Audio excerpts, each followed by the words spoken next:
Assalamualaikum warahmatullahi wabarakatuh. Alhamdulillahirabbil alamin wassalatu wassalamu ala Rasulillah wa ala alihi wa sahbihi wa mawala, amma ba'du. Sahabat beriman yang dimuliakan Allah, alhamdulillah kita bertemu lagi di channel ini. Doa dan harapan saya semoga sahabatku semua selalu diberikan kesehatan, dimudahkan segala urusannya dan dilancarkan rezekinya. Amin ya rabbal alamin. Pada kesempatan yang berbahagia ini, mari kita bernostalgia mendengarkan tausiah yang sangat luar biasa dari guru kita almarhum Kiai Haji Zainuddin MZ. Beliau dikenal sebagai dai sejuta umat. Berikut ini mari kita dengarkan bersama isi tausiah dari guru kita almarhum Kiai Haji Zainuddin MZ. Selamat mendengarkan. Hukum diatur menurut selera orang yang sedang berkuasa, maka yang benar bisa jadi salah, yang salah bisa jadi benar. Kalau untuk rakyat, hukum itu tajam bukan main, cepat sekali dilaksanakan.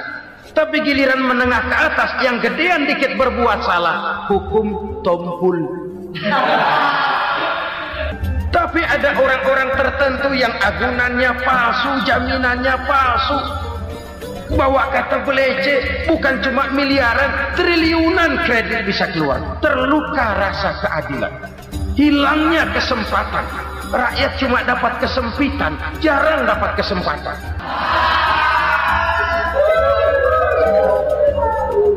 Penjara-penjara berdasi kepala botak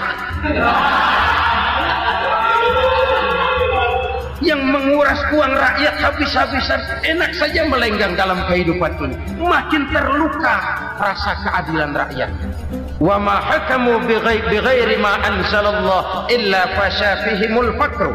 Kalau hukum yang diterapkan sudah menyimpang dari keadilan yang diajarkan Allah, bertebaranlah kemiskinan di mana-mana.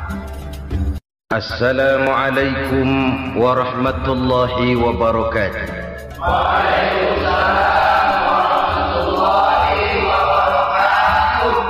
Bismillahirrahmanirrahim. Alhamdulillahi rabbil alamin.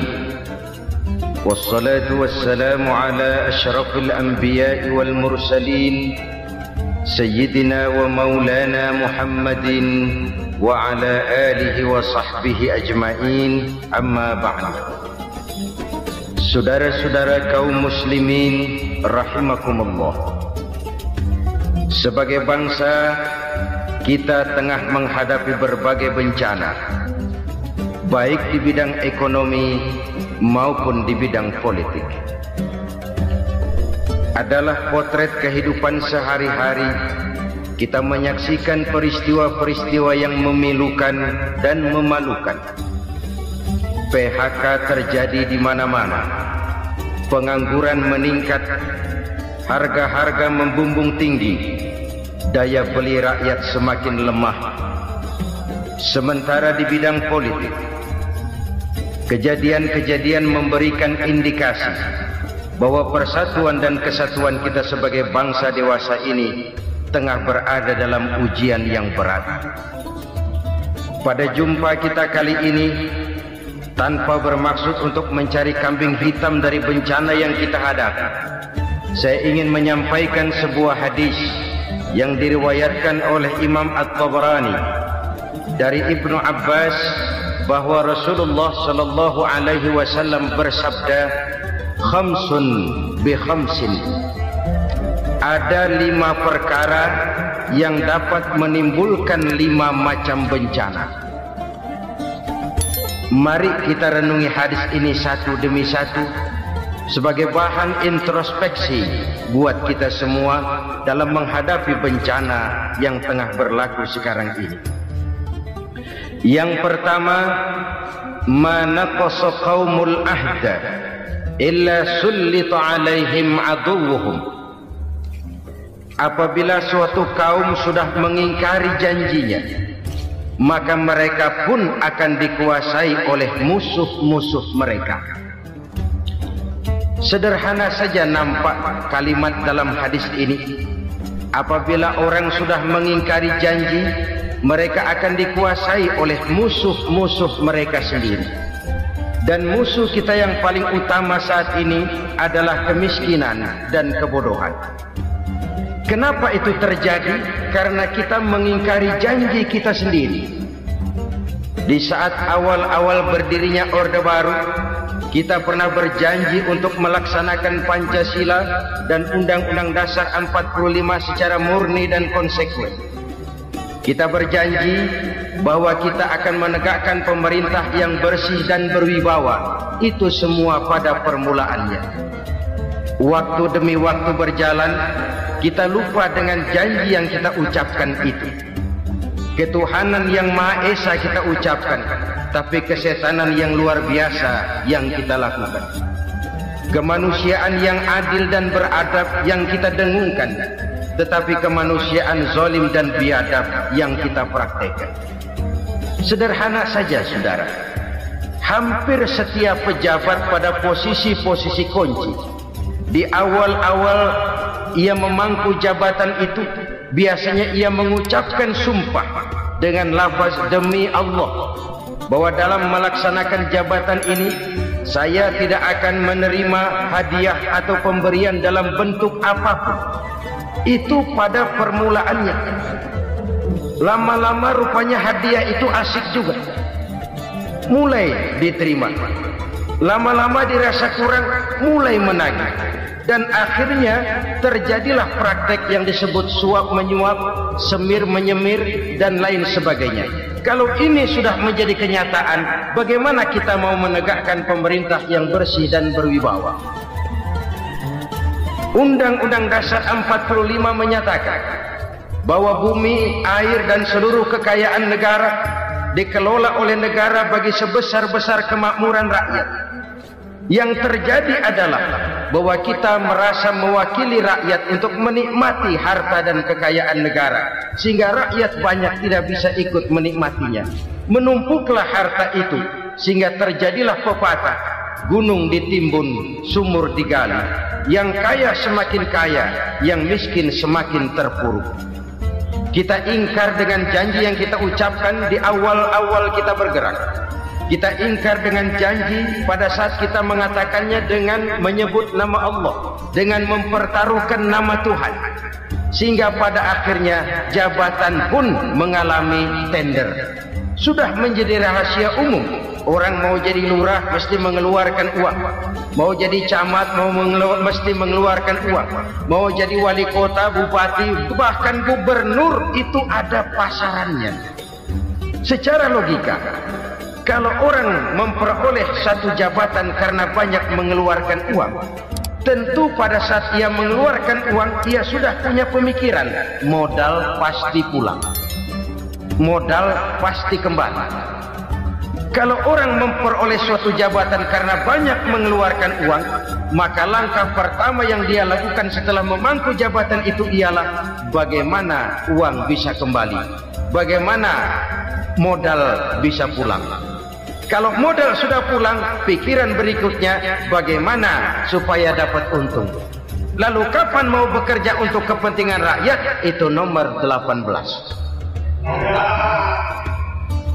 Kemudian kalau ada proyek-proyek besar, pertanyaannya ialah bukan apakah proyek ini bermanfaat bagi rakyat, apakah proyek ini layak untuk diteruskan, tetapi yang jadi pertanyaan paling utama ialah bagian saya berapa duit dari proyek ini.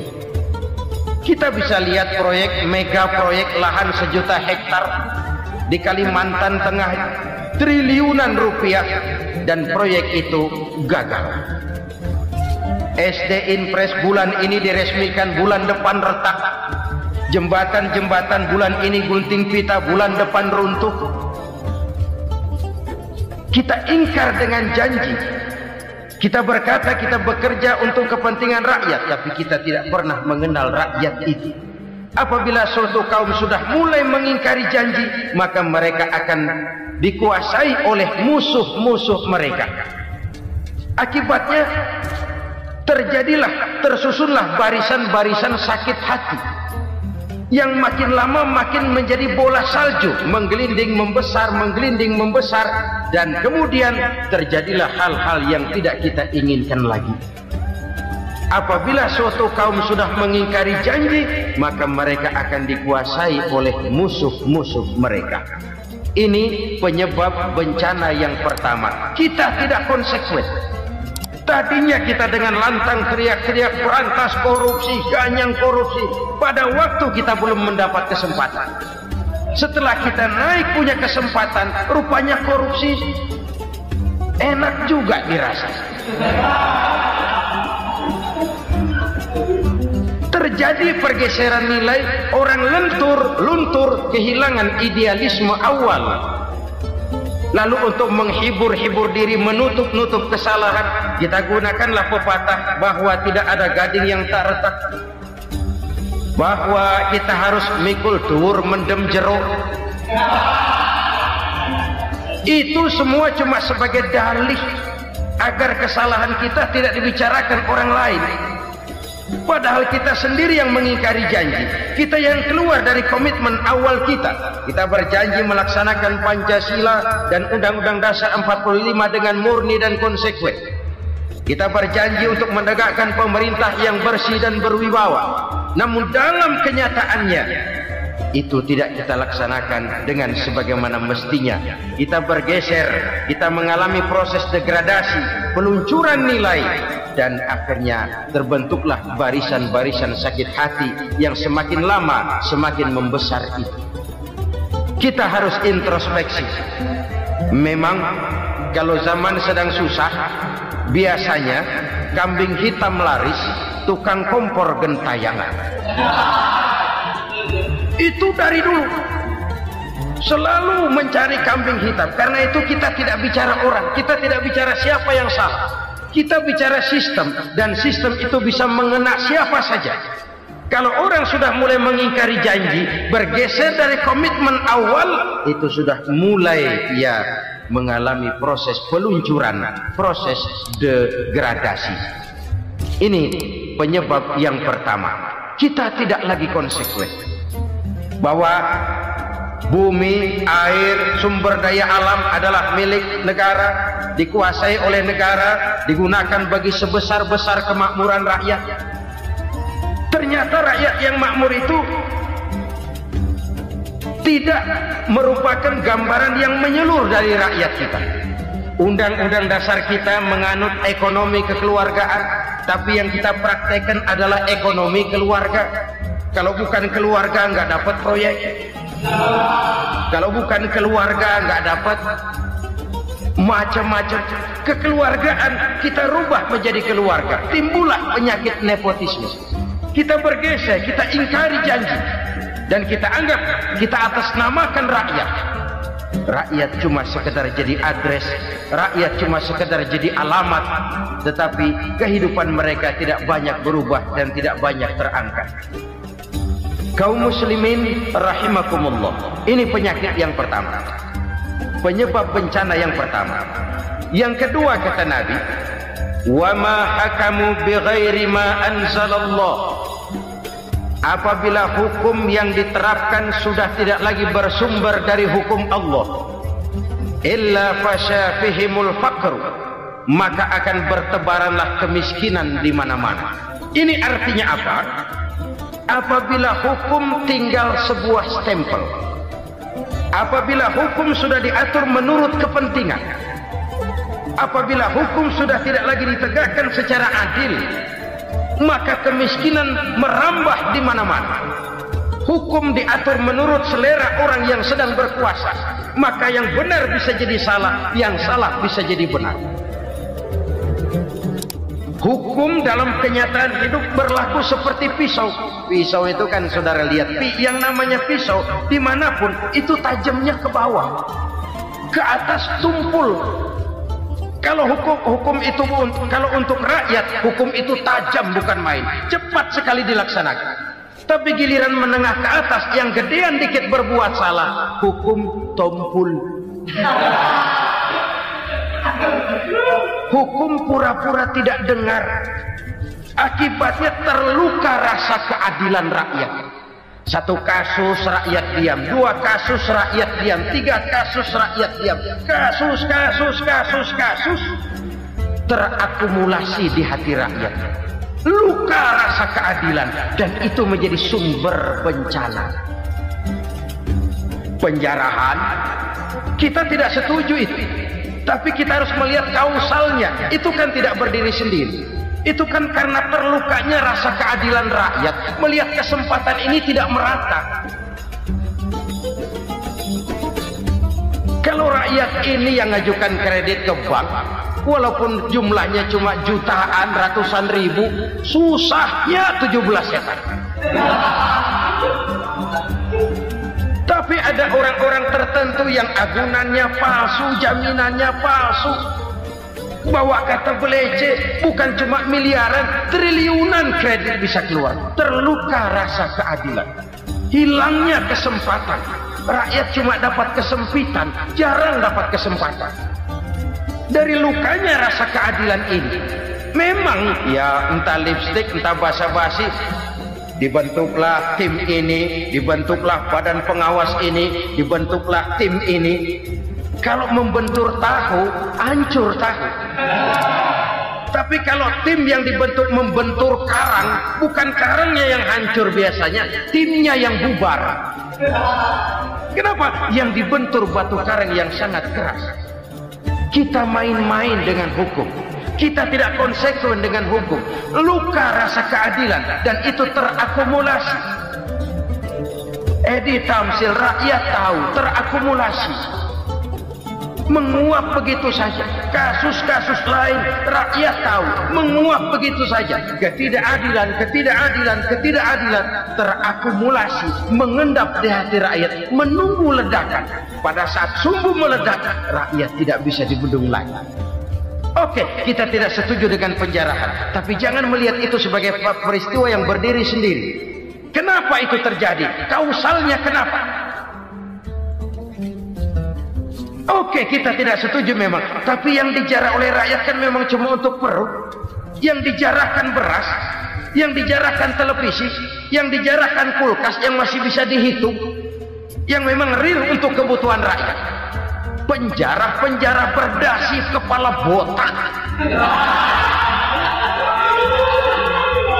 yang menguras uang rakyat habis-habisan, enak saja melenggang dalam kehidupan ini. Makin terluka rasa keadilan rakyat. Apabila hukum yang diterapkan sudah menyimpang dari keadilan yang diajarkan Allah, fasyafihimul fakru, bertebaranlah kemiskinan. Aneh, memalukan, memilukan. Sebuah negara agraris yang katanya pulaunya hijau royo-royo, Gemah Ripalau Jenawi Toto Tentrem Kerto Raharjo,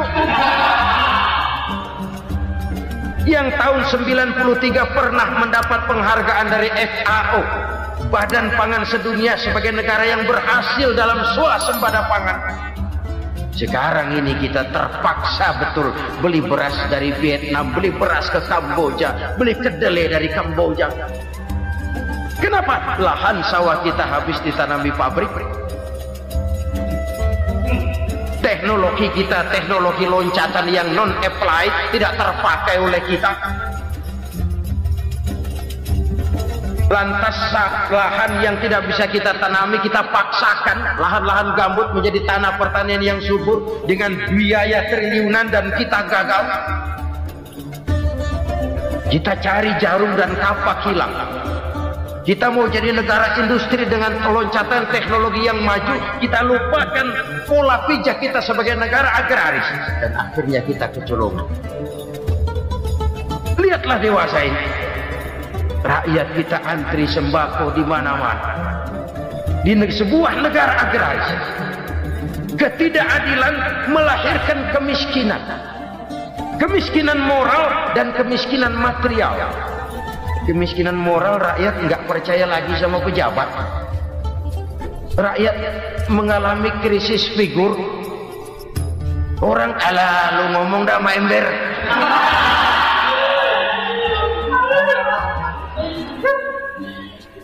Penataran yang menghabiskan biaya miliaran itu melahirkan pejabat-pejabat korup. Pengawasan yang menghabiskan biaya miliaran itu ternyata impoten, mandul. kemiskinan moral. Jujur saya berkata, saudara-saudara, setelah pintu reformasi dibuka, itu yang masuk memang macam-macam.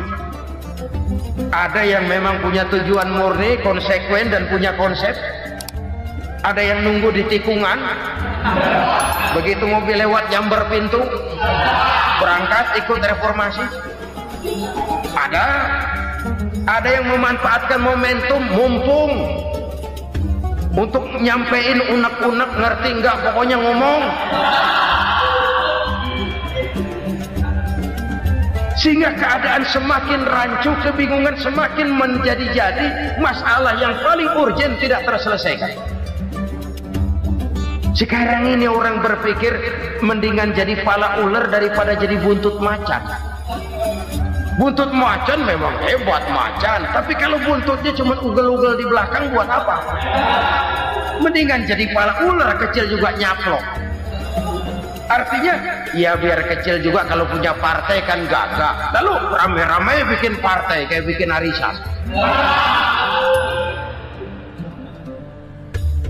Orang makin mengalami dislokasi.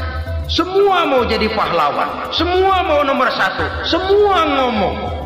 Iya kalau bidangnya, kalau bukan makin rancu. Marilah lewat kesempatan ini saya mengajak kita untuk tahu diri. Biarkan politisi ngomong politik, biarkan ekonom menata ekonomi, biarkan praktisi bicara soal hukum, biarkan rakyat munajat, istighfar, mohon pertolongan Allah. Tahu diri kita. Kalau memang ayam, kukuruyuk aja dah. Kalau memang kucing, ayo ngeong. Kalau kambing, silahkan ngembe. Udah tahu ayam, ngeong bunyinya. Suaranya palas, orang nggak ngerti, bingung, makin menjadi-jadi.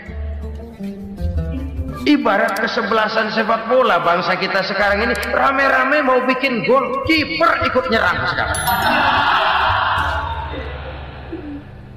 Memilukan dan bahkan memalukan.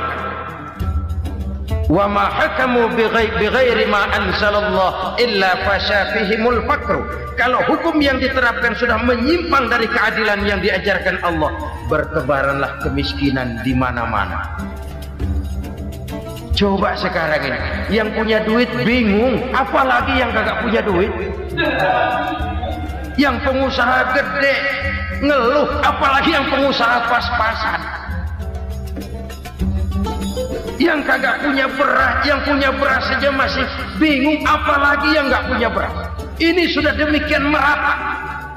Dulu kita kagum mendengar konglomerat kelas wadah, kelas-kelas yang seakan-akan cuma ada dalam khayal mereka, punya kekayaan miliaran dolar, triliunan. Sudahlah, seolah-olah nggak terjangkau sama kita. Weh, ternyata yang gede-gede itu juga gede utangnya.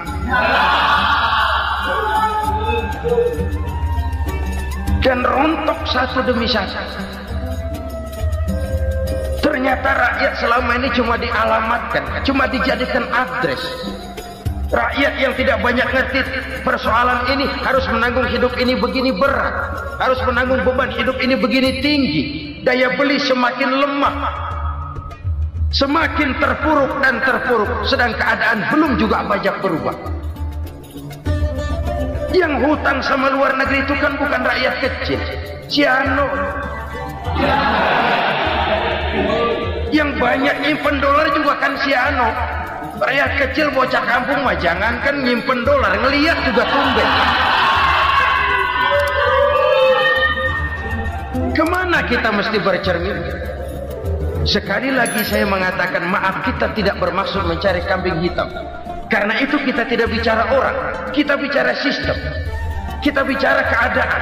Beginilah yang dikatakan Nabi, penyebab timbulnya bencana. Hukum yang ditegakkan tidak lagi berorientasi kepada keadilan, tapi berorientasi kepada kepentingan. Akhirnya bentuk hukum seperti pisau, tajam ke bawah, tumpul ke atas. Hukum cuma buat rakyat kecil, Tetapi kelompok menengah ke atas kadang-kadang kebal dari perlakuan hukum. Maka bertebaranlah kemiskinan. Iya, kemiskinan moral berupa lukanya rasa keadilan. Kalau rasa keadilan terluka, orang kan nunggu kesempatan, saudara. Iya, dia nggak bisa ngomong. Iya, dia nggak sanggup action. Iya, dia nggak bisa tunjuk rasa. Tapi hatinya kan, kapan ada kesempatan? Kapan ada waktu? Tunggu. Hatinya mesti begitu. Sehingga begitu ada kesempatan, terjadilah hal-hal yang tidak terhindarkan. Dan itu ekses, bukan reformasi. Jangan seperti sebuah dialog saya dengan seorang abang beca. Saya bertanya, bang, ya, abang tahu nggak reformasi? Tahu. Ustaz, apa? Pembakaran. Terus penjarahan. Lalu perkosaan. Itu reformasi. Itu yang saya lihat. Itu yang dia lihat. Saya tentu tidak menyalahkan abang beca kita, karena memang itu yang dia lihat dan sejauh itu wawasannya. Tapi ini indikasi bahwa banyak rakyat kita yang belum bisa menggunakan kebebasan secara bertanggung jawab. Padahal kebebasan tanpa tanggung jawab tirani. Sebuah contoh gampang-gampangan. Saya beli radio. Saya setel di kamar saya, lalu saya bilang, ini radio gue. Yang beli gue, pakai duit gue setel di kamar gue, sekeras-kerasnya, gak ada urusan sama orang lain. Itu kata saya. Tetapi tetangga saya sebelah rumah kan boleh juga ngomong begitu. Kata tetangga saya, ini mata gue. Yang ngantuk gue. Gue tidur di kamar gue. Kenapa suara radio lu nyampe kemari?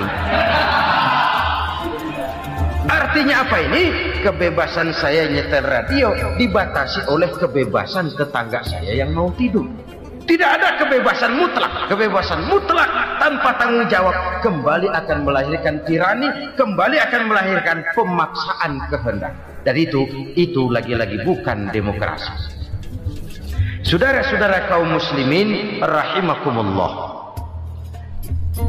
Ini penyakit yang kedua, lukanya rasa keadilan, terutama di kalangan rakyat kecil. Itu mengendap menjadi akumulasi dan menunggu giliran kapan bisa dimuntahkan. Dengan kata lain, rakyat itu udah banyak banget makan yang perutnya jadi enak, nyelam. Kapan nunggu muntahnya? Udah begini banyak akumulasi yang mereka pendam di perut ini, sehingga ketika terjadi kesempatan itu sudah tidak terkendalikan lagi. Kita out of control. Saya tidak mentolerir sikap-sikap kekerasan. Bahkan saya lebih cenderung bahwa kalau di rumah kita banyak tikusnya saja racuni, jangan rumah dibakar. Bahwa ada korupsi, ya, ada kolusi, memang ada nepotisme, tentu. Tetapi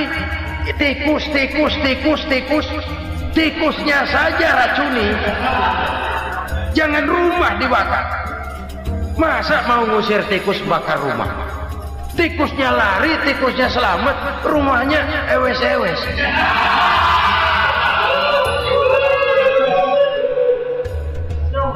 Tikus selamat, rumah nggak punya.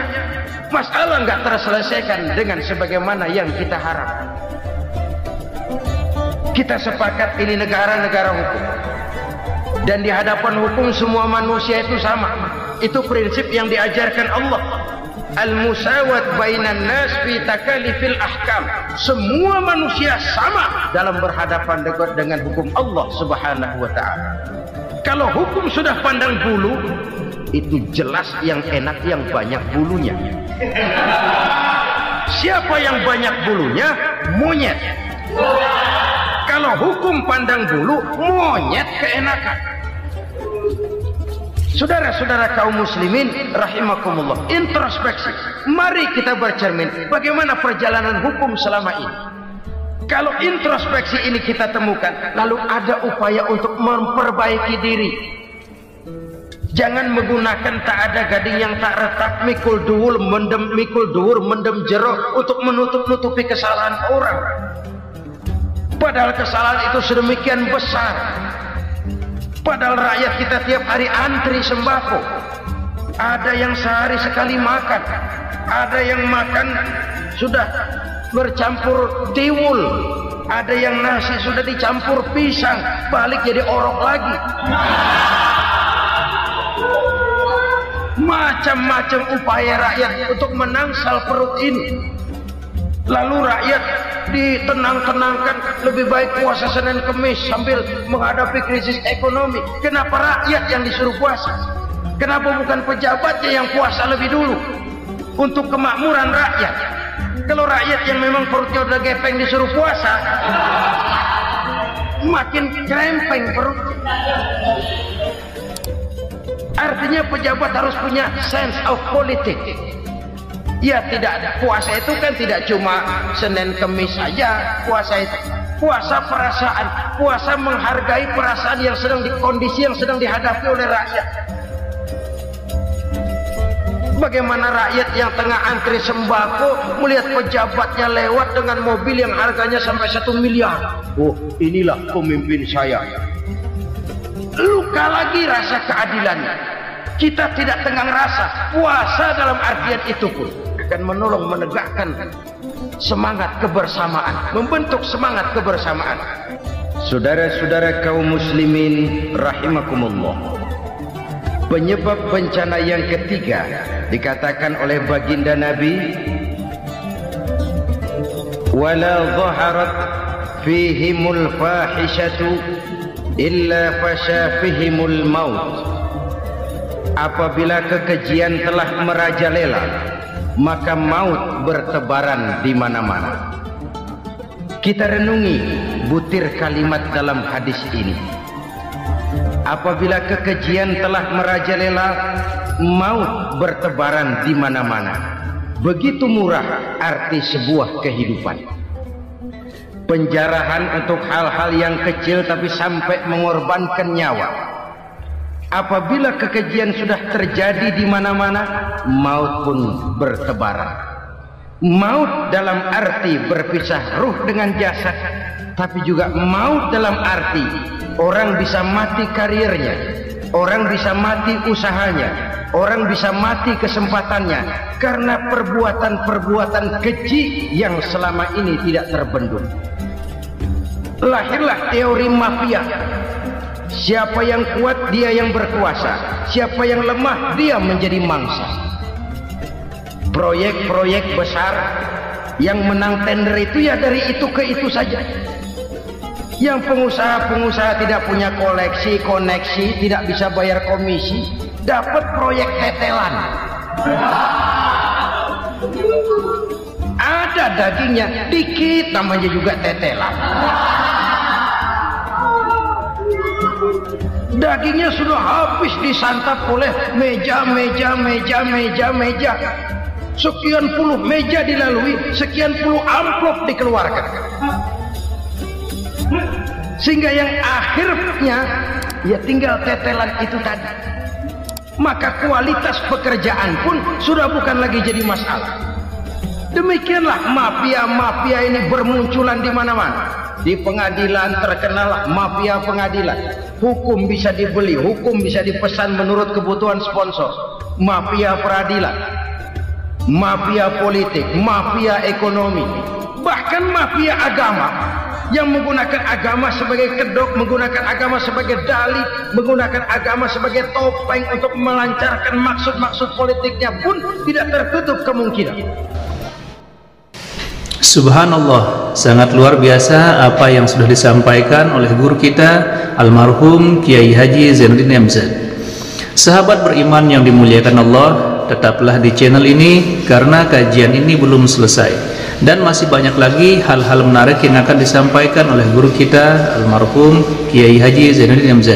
Maka dari itu tetaplah di channel ini dan mari kita lanjutkan kembali. Selamat mendengarkan. Apabila kekejian telah merajalela, maut bertebaran di mana-mana. Korupsi, kolusi, nepotisme itu bagian dari kekejian. Kita selama ini kalau mendengar maksiat, itu yang terbayang cuma judi, mabuk, zina. Ya itu maksiat. Tapi korupsi, kolusi, nepotisme itu juga maksiat dalam bentuk lain. Kalau ini sudah bertebaran, maka maut terjadi di mana-mana. Jangan bayangkan cuma mati orangnya, itu sih kewajiban. Yang menyakitkan itu orangnya masih hidup tapi dibikin mati, karirnya mati. Kenapa? Karena yang diperlukan bukan cuma orang pinter tapi orang taat. Biar pinter, kalau nggak taat minggir. Biar bodoh, kalau taat bisa nyenangin atasan, bisa nyemir, nyemur. Kumaha juragan wae ayeuna mah. Itu yang kadang-kadang dapat penghargaan. Tidak ada prestasi kerja kecuali bikin senang orang di atas. Kita lihat di desa-desa jalan rusak. Kalau ada berita pejabat anak mau turun, jalan rata sekali.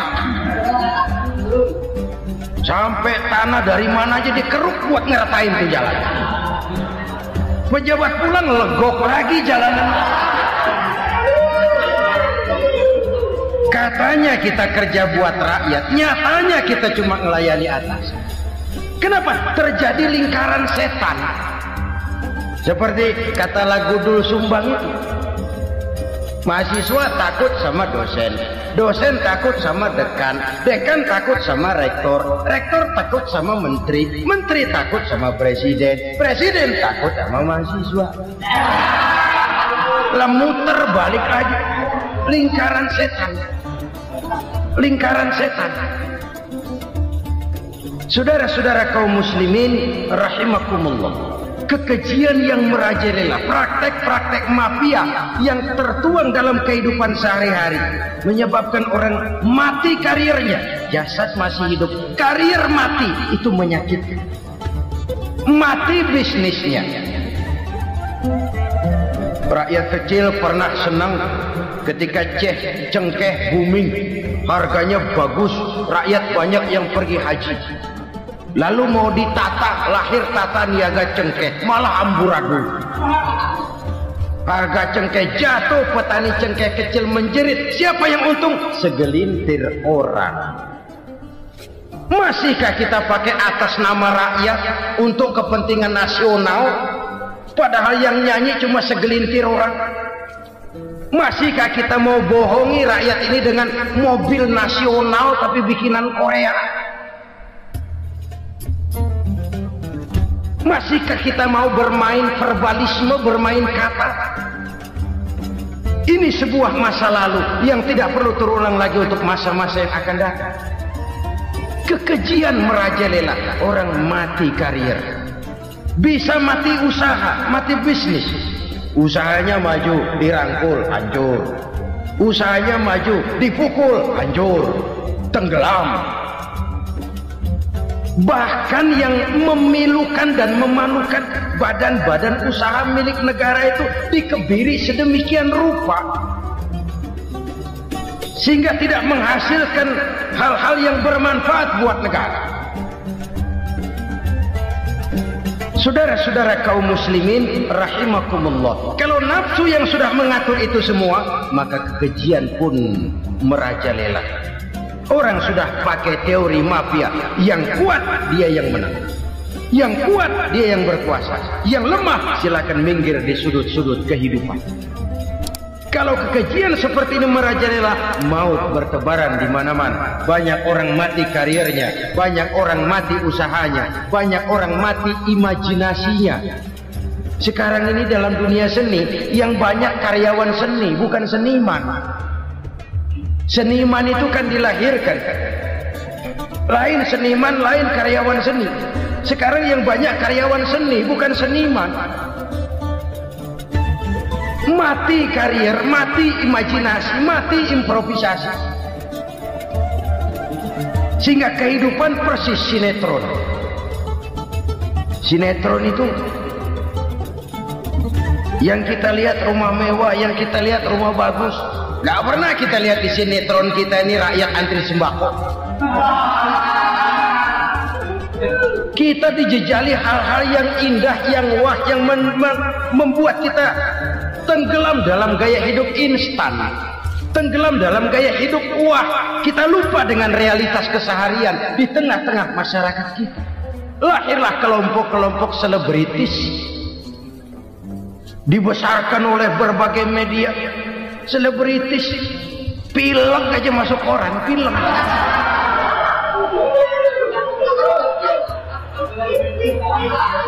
Rakyat yang pingsan antri beras nggak masuk koran. Rakyat yang semaput antri minyak nggak masuk koran.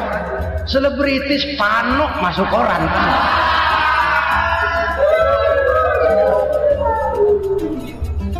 Kita besarkan hal-hal kecil, kita kecilkan hal-hal besar.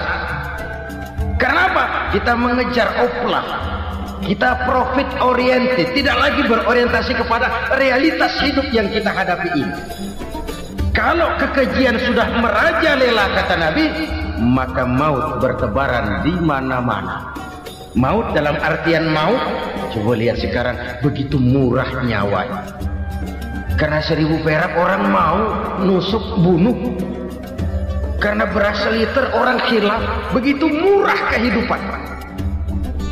Tapi kekejian dalam bentuk korupsi, kolusi, nepotisme, kekejian dalam bentuk itu mematikan karier, mematikan bisnis, mematikan imajinasi, mematikan kreativitas. Itu juga maut dalam bentuk lain akibat kekejaman lain. Ini penyebab yang ketiga. Yang keempat, penyebab bencana menurut baginda Rasul, wala tuffiful mikyala illa muni'un nabat. Apabila timbangan sudah dicurangi, maka tercegahlah tumbuh-tumbuhan. Apabila timbangan sudah mulai curang, maka terjadilah musim paceklik.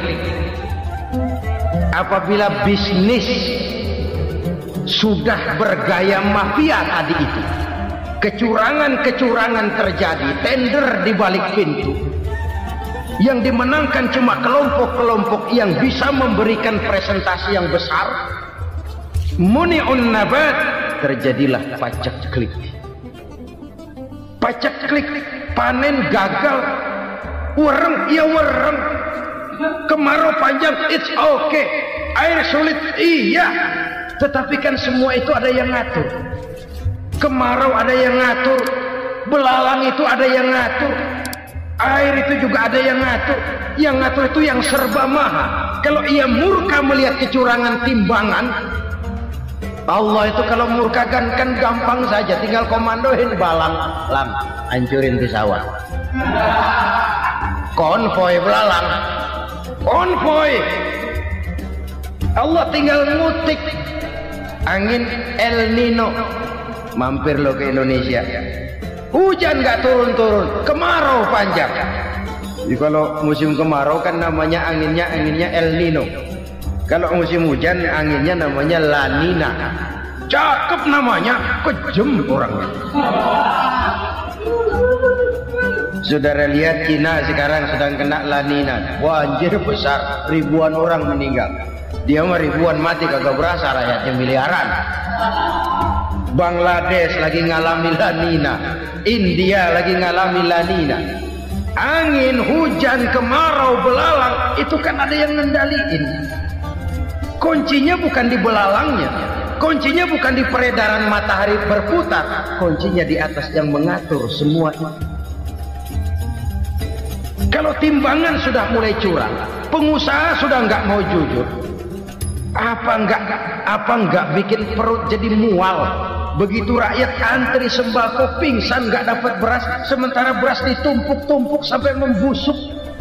Kemana hati nuraninya? Kemana akal pikirannya? Kemana mereka yang berbuat atas nama rakyat tapi melihat rakyat susah tidak tergerak hatinya? Saudara-saudara kaum muslimin rahimakumullah, sekian dulu jumpa kita kali ini. Mudah-mudahan yang saya sampaikan dari hadis riwayat Imam Tabrani ini menjadi bahan introspeksi buat kita semua. Tidak akan seorang muslim jatuh dua kali di tempat yang sama.